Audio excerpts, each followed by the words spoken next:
सङ्घ भोजपुर अरुण आँखा उपचार केन्द्र अरुण गाउँपालिका को समन्वय र विराटनगर आँखा अस्पतालको चाहिँ प्राविधिक सहयोग विशेष गरी यो त्रिपक्षीय समन्वयमा हामीले जुन 2 दिने आँखा शिविर सञ्चालन गरेको छौँ।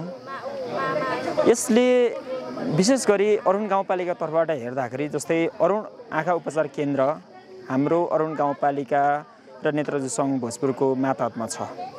त्यो हिसाबले त्यताबाट पनि हाम्रो एउटा सहयोग रह्यो भने अर्को पाटो भनेको विशेष गरी जो बिरामी हुनुहुन्छ आँखाको समस्या छ उहाँहरूको हामीले जुन अपरेसन गरिएको छ उहाँहरूलाई बस्ने व्यवस्थापनको लागि अरुण आध्यात्मिक प्रतिष्ठानसँग पनि समन्वय गऱ्यौँ। त्यसै गरी उहाँहरूको केही जस्तै अब खानेकुराहरूमा पनि हामीले समन्वय गरेको छौँ। र त्यसै गरी जो विराटनगर आँखा अस्पताल बाट पाल्नुहुने डाक्टर साहब लगायत टोलीलाई उहाँहरूको बस्ने व्यवस्थापन खाने व्यवस्थापनको लागि पनि अरुण गाउँपालिकाले समन्वय गरेको छ। यो हिसाबले हेर्दाखेरि अरुण गाउँपालिकाले सम्पूर्ण तमाम अरुणवासी आमा बुवा दाजुभाइ दिदीबहिनीहरूको स्वास्थ्यलाई मध्यनजर गर्दै यो आँखा शिविरमा चाहिँ अरुण गाउँपालिकाले आफ्नो तर्फबाट गर्नुपर्ने सम्पूर्ण जिम्मेवारी दायित्व निर्वाह गरेको भन्ने हामीले लागेको छ। नेपाल सरकारको घोषित नीति अनुसार प्रत्येक पालिकामा चाहिँ एउटा 5, 10 या 15 बेडको अस्पताल सञ्चालन गर्ने नेपाल सरकारको नीति छ। सोही नीतिलाई पछ्याउँदै हामीले पनि अरुण गाउँपालिकामा 15 शय्याको अस्पताल चाहिँ निर्माण सम्पन्न अवस्थामा छ। त्यसको माइनर कामहरू मात्रै बाँकी छ। लगभग जेठ 15 सम्ममा चाहिँ उहाँहरूले त्यो नयाँ अस्पताल भवन हामीले हस्तान्तरण गर्नुहुन्छ।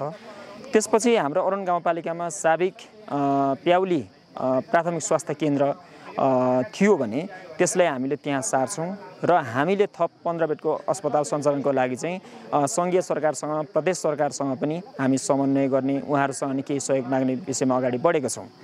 र विशेष गरी अरुण गाउँपालिकामा जस्तै गत आर्थिक वर्षमा दन्त उपहार कार्यक्रम थियो भने यो वर्ष आँखा सम्बन्धी सायद हामीले अर्को आर्थिक वर्षमा चाहिँ सम्मानित गाउँसभा सम्मानित गाउँ कार्यपालिकाबाट निर्णय गरेर र त्यसै गरी बिरामीको अवस्था के छ आम जनता तमाम जनताहरूको पनि सल्लाह सुझावलाई मध्यनजर गरेर सायद हामी कान सम्बन्धी या अन्य विषयमा हामीले यस्तै खालको शिविर ल्याउने सोच बनाएका छौँ भने जुन बेला 1500 अस्पताल सञ्चालनमा आउँछ यो भनेको विशेष गरी अहिले पहाडबाट चाहिँ हिमालबाट पहाडबाट चाहिँ मुख्यतः बसाइसराईको एउटा समस्या जस्तो देखिएको छ। त्यसमा अब खानेपानी लगायत अरू समस्या होला तर मुख्यतः हेर्दाखेरि चाहिँ स्वास्थ्यसँग राम्रो गुणस्तरीय जुन स्वास्थ्य सेवा पाइएन भन्ने एक खालको गुनासो पनि छ र वास्तविक अवस्था हेर्दाखेरि झन्नै त्यही अवस्था देखिन्छ पनि। त्यो हिसाबले हेर्दाखेरि 15 शय्याको अस्पताल चाहिँ जब हामी फुल फ्लेजमा सञ्चालन गर्छौँ